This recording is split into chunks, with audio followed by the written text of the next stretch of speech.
이번 시간에는 전표 입력, 재무회계 전표 입력 중 두 번째 입력하는 메인 매출 전표 입력에 대해서 배워보도록 하겠습니다.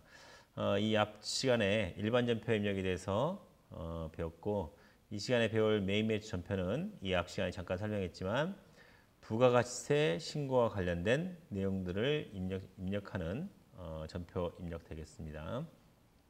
자, 내역 켜고 들어가 보시면 메인 매출 전표 입력은 이렇게 창이 구성되어 있습니다. 기본적으로 상단부 메뉴는 같고, 아래에 있는 여기 툴바 있는 내역은 내역 설명 후에 설명해 드리도록 하겠습니다. 크게 메인 매출 전표 입력은 일반 전표 입력과 마찬가지로 상단부와 하단부로 나눠져 있는데, 일반 전표 입력에서는 상단부에 입력하고 하단부는 이 거래처 입력 외에는 거의 입력하지 않았죠.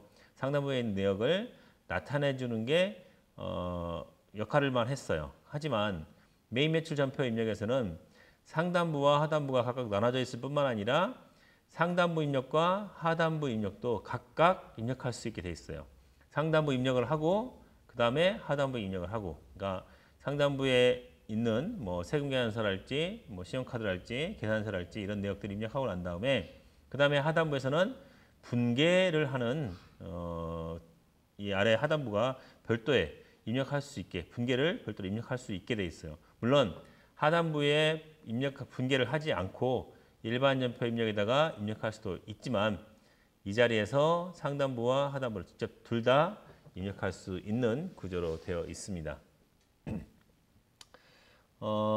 여기 내용을 하나씩 보면은 뭐 여기 있는 탭들은 전체 입력하고 전자 입력, 그리고 매출 과세, 매출 과거 이렇게 전체를 보기 좋게 이 나중에 여러분들이 이제 메인 매출 전표 입력을 하시다 보면은 여기 나와 있는 탭들처럼 각각의 내역을 각각 보고 싶을 때가 있어요. 그러니까 한 내역 중에서 전자 세금계산서랄지 전자 계산서 내역만 별도로 보고 싶다라고 한다면 전자 입력 내역을, 그리고 매출 내역 중에서 세금계산서 내역만 보고 싶다라고 한다면 매출 과세 내역을, 이런 식으로 그 내역을 별도로 볼 수 있게 탭을 만들어 놨어요. 물론 검색을 통해서 이런 것을 구분해서 볼 수는 있지만, 검색 들어가서 그리고 그 검색 조건을 주어주고 그리고 난 다음에 보는 것보다 이렇게 보기 쉽게 자주 볼 수 있는 것들을 구분해서 보고 싶은 내역들을 제가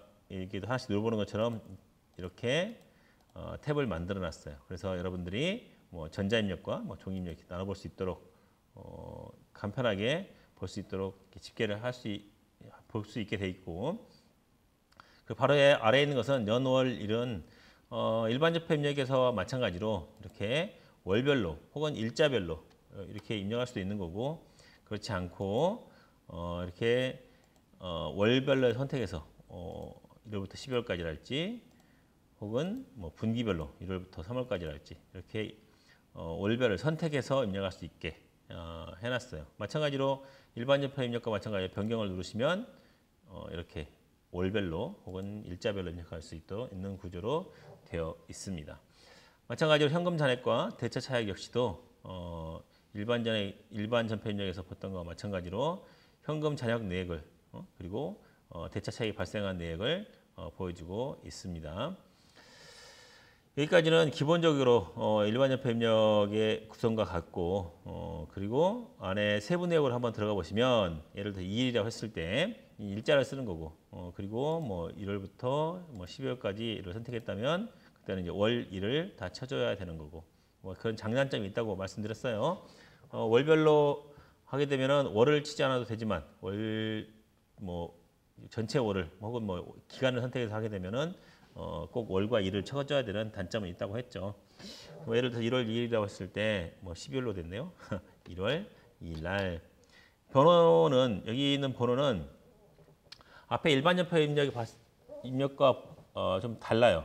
일반 전표 입력에서는 이게 번호가 1년 번호에서 1년 번호를 수정할 수도 있고 그랬었는데, 여기 있는 번호는 다만 이제 전표에 1월 이 날짜에 몇 번째 전표인가를 표시해 주기 때문에 이게 별도로 뭐 번호를 바꿔가지고 할 필요는 없겠죠. 왜냐하면 각각 다른 전표니까 번호가 같아버리면 같은 전표를 두 번 할 수 있는, 두 번 입력하는 그런 실수가 발생할 수 있으니까 여기는 그냥 월 1수고 난 다음에 번호를 그냥 넘어가고 나중에 사후적으로 번호에 일련 번호가 주어지는 역할을 하겠습니다. 그리고 여기 보시면 이 유형이 나와 있는데 전체로 해야지 아이가 나오는데 유형은 전체 입력에서 1월부터 12월까지 선택할게요. 1월 2일 하고 난 다음에 여기 이제 유형은 분계하는 유형이에요. 분계가 아니라 우리가 어떤 종류의 내역을 입력하는지를 나타내는 거예요. 눈치가 빠르신 분은 아시겠지만 하단부에 부가세용이라고 되어 있는데 여기는 이제 부가가치세의 유형이에요. 그러니까 부가세하고 부가가치세는 차이가 좀 있죠. 우리 잘 아시겠지만 부가세는 다 어떤 일정한 독립적인 세원에 얹어져서 하는 세가 부가세고 사실은 정확한 표현으로는 부가가치세예요. 가치에 부과된 부가가치세의 유형인데 그냥 일반적으로 부가가치세를 부가세 하죠. 근데 정확한 개념은 부가가치세가 되겠죠. 부가세는 다른 독립된 세원에 얹어서 다른 뭐 예를 들어서 자동차세에 얹어진 뭐 지방교육세랄지 이런 것들이 부가세가 되는 거고 정확하게는 부가가치세의 유형이라고 보시면 돼요. 간단하게 그냥 부가세 유형 돼 있죠.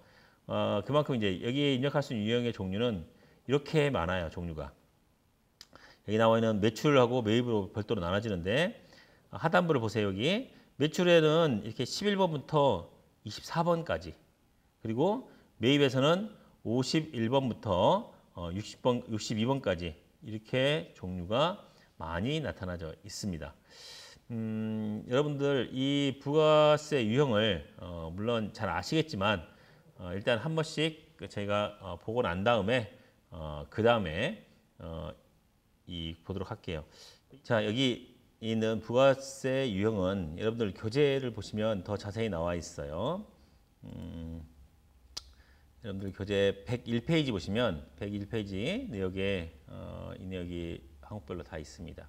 우리가 보고 있는 그 창은 여기에 있는 부가세 유형이고 유형별로 상세 내역을 저자에 놔뒀는데 같이 한번 보고 처음 하시는 분들이니까 같이 한번 보면서 유형별로 한번 보도록 하겠습니다.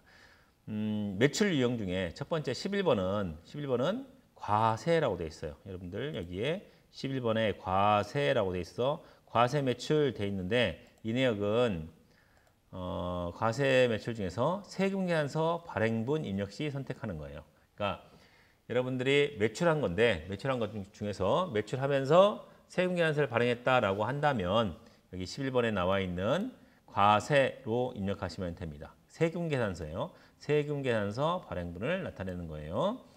자, 두 번째는 12번 영세는 유형 영세, 12번 영세라고 되어 있는데 영세는 세금계산서로 영세율 세금계산서를 발행한 분이에요. 그러니까 영세율 세금계산서는 뭐냐? 세금계산서인데 부가가치세가 0이에요. 그러니까 부가세가 없는 거죠. 그러니까 공급가액은 있고 부가세가 0이에요. 그런 게 어떤 게 있느냐라고 한다면 나중에 여러분들이 실무를 하시면 알겠지만 구매 확인서나 이 나온 것처럼 구매 확인서나 내국 신용장에 의한 공급의 경우에 구매 확인서나 내국 신용장에 의한 공급의 경우에 구매 확인서나 내국 신용장에 의한 공급은 내국 거래예요. 그러니까 국외로 수출하는 게 아니라 내국에서 뭐 예를 들어 우리나라의 A 기업과 B 기업 사이에 거래하는 거예요. 근데 구매하는 사람이 그러니까 물건을 사가는 공급받는 자 측이 뭐 내국 신용장이랄지 구매 확인서를 가지고 있어요. 그러니까 그 사람들은 곧 이걸 가지고 수출할 거예요. 수출할 제품을 우리한테 납품받아서 수출할 건데 어차피 수출할 때 부가가치세를 부가가치세 0으로 해서 부가세를 환급을 받아요. 그래서 이걸 가지고 부가세를 0을 만들어서 수출한단 말이죠. 그런데 이 수출할 물건을 우리한테 공급받으면서 부가세를 주고 그리고 난 다음에 나중에 환급받고 이런 절차가 무의미할 뿐만 아니라 그리고 절차도 까다롭고 시간도 걸리고 한단 말이죠. 그런 경우에는 이렇게 구매 확인서나 내국 신용장에 의한 공급의 경우에 애초부터 우리는 내국 신용장과 구매 확인서를 보여주고 우리 할 때 매출할 때 부가세가 0이 되게 영세율로 끊어주세요라고 하면은 우리가 공급을 하면서 우리 회사 입장에서 영세율로 세금 계산서를 끊어주게 되는 거예요. 그것이 여기 나온 것처럼 코드번호 12에서 유형 영세 되겠습니다. 그러니까 공급가액은 있지만 세금이 그러니까 부가세가 0으로 돼서 매출하는 영세율 세금 계산서 분이 영세가 되는 거죠. 그렇다면 이거하고 연관되어 있는 뒤에 있는 수출이 있는데 이거를 공급받아서 공급 수출하는 사람은 그걸 수출로 하게 돼 있죠. 근데 수출하게 되는데 수출하는 사람들은 여기 16번에 수출 나와 있지만 외국으로 직접 수출하는 경우에는 세금 계산서 발행 의무가 면제돼요. 그래서 수출한다라고 했을 때는 수출할 때 외국으로 직접 나가는데 우리가 세금 계산서 끊어가지고 외국에다가 이 뭐 공급한들 물론 우리 양식에 맞게 딱 맞게 뭐 사업자 등록번호가 세 단위로 끊어져 가지고 뭐 5자리 뭐 2자리 뭐 이렇게 끊어져 3자리 뭐 2자리 5자리 이렇게 끊어져 있다. 그렇게 되면 좋겠지만 그렇지 않은 경우가 많겠죠. 그리고 외국에 나가분들 우리 세금 계산서가 어떤 역할을 하겠어요. 그래서 이렇게 외국에다 직접 수출하는 경우에는 이 매출 유형이 나온 것처럼 16번에 수출로 해가지고 입력하시면 돼요. 그러니까 여기는 영세는 내국의 거래에서 세금 계산서를 발행하는 분이고 직접 수출하는 경우는 16번에 수출로 해서 입력하시면 되겠어요. 같은 두 가지 다 영세율이 붙는 거지만 여기는 세금 계산서를 발행하는 영세고 아래는 세금 계산서를 발행하지 않는 세금 계산서 발행 의무가 면제된 영세율인 경우에는 16번을 선택하시면 되겠죠. 그 차이가 있어요. 12번과 16번이. 그 13번은 면세인데 이 경우는 이제 면세 사업자가 발행하는 계산서를 입력할 때 그러니까 우리 회사가 면세 품목, 면세 제한화 영역을 공급하는 경우에 계산서를 발행해야 돼요. 앞에 세금자가 없는 계산서를 발행하게 되는데 그 경우에 우리가 계산서를 발행했다면 13번에 면세로 해서 입력하시면 되겠습니다. 그리고 14번에 건별 돼 있죠. 건별이라는 것은 그야말로 정규증빙이 발행되지 않고 정규증빙이라는 건 뭐가 있어요? 세금 계산서, 신용카드 매출전표, 현금영수증 같은 적격증빙, 정규 증빙이 발행돼야 되지만 이 경우에는 그런 정규증빙이 발행되지 않은 경우에요. 발행되지 않고 과세 매출한 경우에 그런 경우에는 14번에 건별로 하는 거예요. 근데 여기는 건별 차이는 뭐예요? 과세 매출이에요. 부가세가 붙는 거래인데 부가세가 붙는 거래임에도 불구하고 우리가 정규 증빙으로 발행되지 않았을 때 말하자면 이제 소액인 경우였죠. 3만 원 이상이면 뭐 정규 증빙을 수취해야 되니까 상대방도 뭐 요구할 거예요. 하지만 3만 원 이상이 아니라든지 그리고 우리 같은 이제 그 세무대리인 같은 경우에는 세무대리인 같이 전문 그 직업인 경우에는 10만 원 이상이면 뭐 학원도 마찬가지죠. 10만 원 이상이면 의무적으로 상대방이 요구하지 않아도 현금영수증을 의무 발행해야 돼요. 뭐 그런 경우가 아니라 이제 소액인 경우, 뭐 3만 원 이하랄지 이런 경우에는 소액 매출 같은 경우에는 정규증빙을 발행하지 않겠죠. 그리고 아래 나온 것처럼 간주 임대료랄지 그리고 간주 공급의 경우에는 이런 적격 증빙 자체를 발행하지 않아요. 간주 임대료, 간주 공급은 여러분들 혹시 뭐 이런 이론적인 바탕이 없으면 뭔지 모르겠지만 그런 게 있어요. 실제로 임대료가 아닌데 임대료로 보는 거랄지 그다음에 실지 공급이 아닌데 공급으로 보는 거랄지 이런 거의 경우에는 직접적으로 이런 증빙이 발행되지 않기 때문에 그런 거에 대해서 입력할 때는 14번에 있는 건별로 입력하시면 되겠습니다. 자, 그리고 이런 건별이나 이런 것은 밑에 나온 것처럼 환경 설정에 따라서 뭐 공과의 절차 방법이 뭐 선택할 수 있다고 그랬는데 이게는 이제 그 여기 환경 설정에서 우리 기초정보관리에서 재무회계 중에 기초정보관리에 환경 등록이 있잖아요. 이 환경 등록에서 그런 기본적인 이 설정을 했었어요. 그래가지고 여기 뭐 소수점, 수량이고 단가 같은 거 절세랄지 뭐 어떻게 자릿수는 어떻게 처리할 거며 이런 거에 대한 내역을 처리했었죠. 그리고 이 환경등록에서 하나 눈여겨봐야 될 게 뭐가 있냐면 4번에 보시면 건별 공급가액의 부가가치세 포함 여부를 선택할 수 있게 돼 있어요. 그러니까 우리가 2만 원짜리 일반 영수증을 끊어줬다. 2만 원짜리 매출이 일어났어요. 그렇다면 그 2만 원에는 부가가치세가 포함되어 있는지 포함되어 않는지 그것을 이제 선택할 수 있게 되는 거죠. 왜? 거기서 뭐 2만 원 하고 부가세 별도로 2천 원 별도로 받았다면은 별도로 입력할 때 2만 원과 2천 원을 별도로 입력하겠지만 그렇지 않고 건별의 공가액에다가 2만 원에 다 포함되어 있다고 한다면 포함으로 표시해서 한다는 거죠.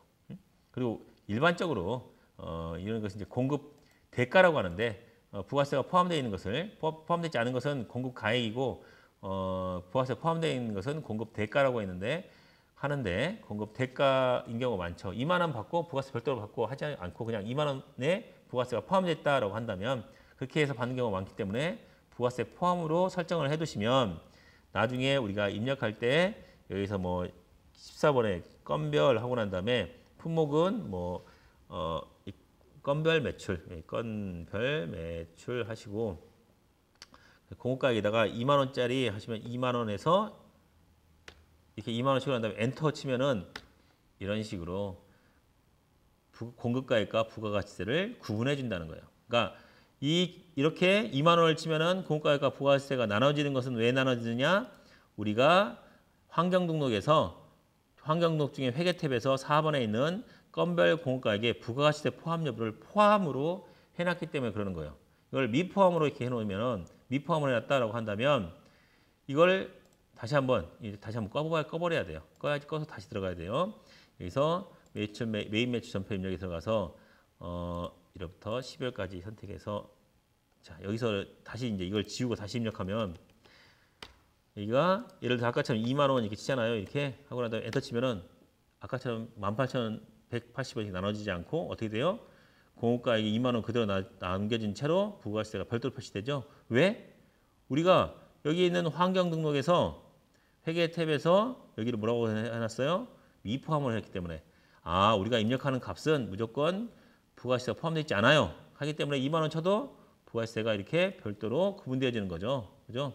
근데 기본 설정이 우리가 건별에는 포함시킨 걸로 해놨으니까 우리 포함된 걸로 가정하고 하자는 거예요. 마찬가지로 카드 과세 뒤에 이제 보이겠지만 카드나 현과도 그렇게 똑같이 할 거예요. 자, 여기 내역은 다시 한번 껐다가 다시 한번 할게요. 그러면 다시 세팅이 제대로 돌아오게 했으니까 자, 이렇게 어떻게 된다? 2만 원을 다시 치면은 자, 2만 원을 다시 지웠다가 다시 해야겠군요. 지우고 난 다음에 1월 2일 해서 유형은 14 건별이고 건별 매출 한 다음에 그러니까 이걸 2만 원을 이렇게 쓰시면 이렇게 나눠지는 거예요. 새롭게 이제 그 내역을 불러오기 위해서 껐다가 다시 켜는 거예요. 왜 이렇게 나눠진다? 우리가 기본 세팅을 환경 등록을 공가액에 있는 데다가 공급 대가를 입력하도록 해놨기 때문에 그렇다는 거예요. 자, 그거 하나 설명해드렸고 그 다음에 15번 있는 간이는 뭐냐면 간이과세자 매출을 입력하는 유형이에요. 그래서 우리가 입력하는 회사가 간이과세자인 경우에는 간이과세는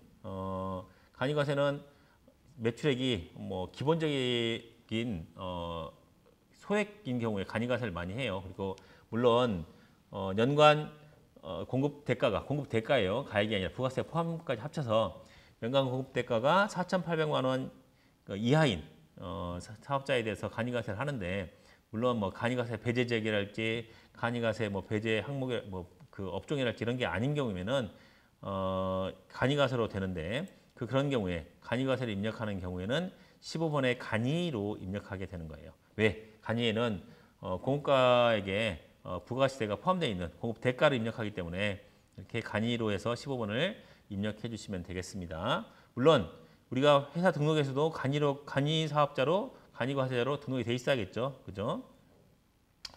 우리 이제 지금 법인을 가정에서 하기 때문에 우리가 이제 입력하는 회사는 주식회사 세무사랑은 법인이에요. 법인은 간이과세자가 없어요. 개인 사업자인 경우에만 간이과세가 있기 때문에 우리가 회사 등록상에도 회사 등록할 때도 보시면 알겠지만 여기에 간이 여부를 묻지 않잖아요. 근데 예를 들어 그냥 하나 만들어 보면 102번에서 회사명 뭐 간이 회사 하시고 9번에서 2번 개인 해서 사용 연고 누르면 이렇게 간이 과세를 만들어 버리면 여기에 사업자 등록번호 과세 유형이 이렇게 나와요. 예를 들어 1기에서 2016년 0101 하면은 과세 유형에서 일반 과세자냐, 간이 과세자냐, 면세사업자냐 이게 선택할 수 있게 나와요. 이 앞에는 어떻게 했어요? 법인의 경우에는 법인은 묻지 않아요. 왜냐하면 법인 사업자는 둘 중에 하나니까 법인 사업자 아니면 법인 사업자 일반 과세자 아니면 면세사업자예요. 그래서 묻지 않는데 이렇게 개인 사업자, 구분 개인 사업자의 경우에는 과세 유형을 묻는데 그 중에서 간이 과세를 선택한 경우에 방금 전처럼 여기 나온 15번 간이라는 15번은 간이를 입력하게 된다는 거예요. 예, 개인 사업자의 경우에 그렇다는 거예요. 자, 그 설명을 하나 해드렸고 16번으로 되어 있는 것은 수출이라고 되어 있는데 아까 말씀드렸듯이 12번처럼 영세율 매출이지만 여기는 세금계산서 발행되지 않는 직접 직수출되는 경우에 신용카드래 세금계산서 발행 면제인 경우에 16번을 기록한다는 거예요. 이렇게 영세율을 적용하는 것은 소비지급 과세 원칙을 구현하기 위해서 그래요. 왜냐하면 소비지급 과세 원칙이라는 것은 부가가치세를 소비하는 나라, 그러니까 그 재화를 소비하는 나라에서 과세하자는 원칙이에요. 그러다 보니까 수출을 하는 재화에다가는 수출한다는 것은 우리나라의 소비가 되지 않는다는 거니까 수출하는 재화에다가는 부가세를 없애줘야 되는 거고 반대로 우리가 수입하는 재화에 대해서는 부가세를 붙여야 되겠죠. 그러니까 나중에 뒤에 보겠지만 수입하는 재화에 대해서는 세관장이 부가가치세를 부과를 해요. 왜냐하면 우리는 외국에서 수입을 하려면 세관을 통해서 수입하는 거예요. 하지만 세관을 통하지 않고 수입하는 걸 뭐라고 하죠? 밀수라고 하죠. 밀수되는 품목에는 거기에는 당연히 부가세가 안 붙어 있겠죠. 그냥 몰래 들어오는 거니까. 근데 정상적으로 세관을 통해서 들어오는 재화인 경우에는 재화만 수입돼요. 용역은 수입될 수가 없어요. 재화 수입의 경우에는 소비지급 과세 원칙을 구현하기 위해서 세관장이 부가세를 부과하게 돼 있어요. 그 일환으로 여기 있는 수출한 재화에 관련해서 12번과 16번 부가세가 붙지 않는 거래가 있다는 거예요. 자, 17번은 카과라고 돼 있는데 17번 카과는 신용카드에 의한 과세 매출 입력할 때 이게 카과가 되는 거예요.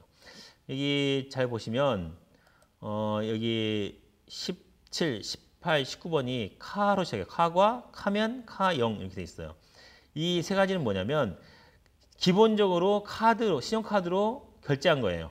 신용카드 결제해서 우리가 매출했는데 신용카드로 결제한 경우이지만 뒤에는 과, 면, 영이 뭐가 다른 이유가 뭐냐면 카과는 우리가 과세 매출인 경우에 그러니까 우리의 재화나 영역이 과세 대상이에요. 그러면 카과로 면세 대상이면 카면으로 그리고 카영은 영세율 공급 대상이면 뒤에 보시면 카영은 영세율 적용 대상인 경우는 카영으로 이렇게 17, 18, 19번이 구분된다는 거예요. 그러니까 카드로 결제하되 신용카드 매출 짓게 되는 카드로 결제하되 과세분이냐 면세분이냐 영세율 적용 대상분이냐에 따라서 카면 카영으로 나눠진다는 거예요. 이게 19번까지 나눠지고 자 20번은 면건으로 되어 있는데 면건은 징빙이 발행되지 않는 면세 매출을 입력할 때 사용하는 거예요. 이것도 마찬가지로 앞 위에 있는 건별 있잖아요. 건별은 증빙이 발행되지 않았지만 과세 매출이라고 했죠.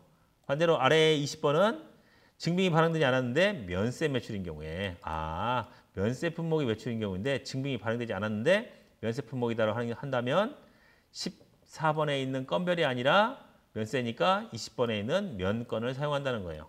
무슨 이해가 되시죠? 그러니까 우리가 공급하는 재화나 용역이 과세인 경우인데 정규 증빙이 발행되지 않았다. 그러면 14번에 있는 건별로 우리가 제공하는 재화나 용역이 면세 품목인데 증빙이 발행되지 않았다라고 한다면 20번에 면건으로 입력하시면 되겠죠. 그죠?